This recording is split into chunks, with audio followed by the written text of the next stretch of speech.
Hello everyone, আজ ছিল আমার বান্ধবীর রিসেপশন, তো ওখানেই রেডি হয়ে গেছিলাম।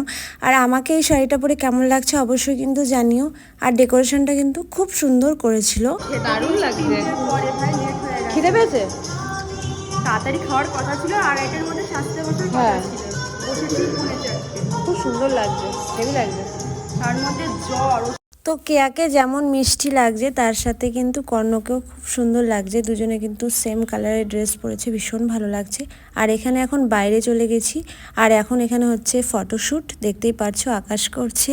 আর এখনও কন্যাযাত্রী কিন্তু আসেনি, ওরা একটু পরে আসবে। এখন আবার বিয়ে বাড়ির দিনকার মতো আজকেও আমাকে বলছে এখন ফুচকা নিয়ে আসতে। এই যে ফুচকা এখানে এসে দাঁড়িয়ে রয়েছি, আর ওইখানেও ফটোশ্যুট করছে, বলছে এখন ফুচকা খাবো, ফুচকা নিয়ে আয়। তো কাকু এখন বানাচ্ছে ফুচকা। এই যে ফুচকাটা টপ টপ করে জল পড়ছে। আকর মুখে ঢুকি নে, লিপস্টিক যেন না ঘাটে। কি অবস্থা!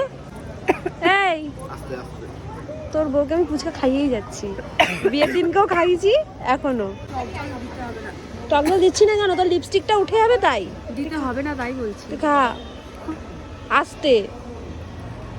কি অবস্থা দেখ, টক খাবি না ফুচকা খাবি? জল ছোট আনবো?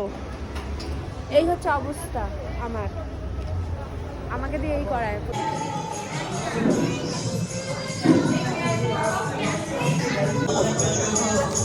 নে তুইও খা, নিয়ে আসছি, খা খা। তুই বলছিস জল খাবি, আবার ও বলছে জল খাবে না। আমি কার জন্য কি করবো বল? লঙ্কা দেবো? এখানে এখন কন্যাযাত্রী সবাই চলে এসছে, ফটো তোলা হচ্ছে।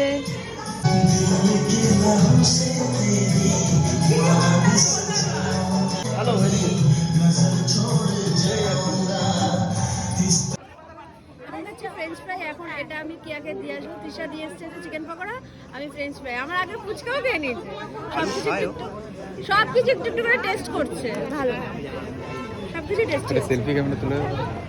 আর এখানে এখন আমরা সবাই ফটোশুট করছি।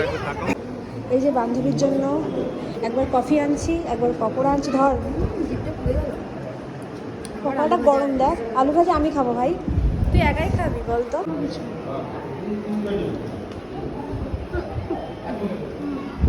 ভয়ে হ্যাঁ বসে পাওয়া বসছে আমার।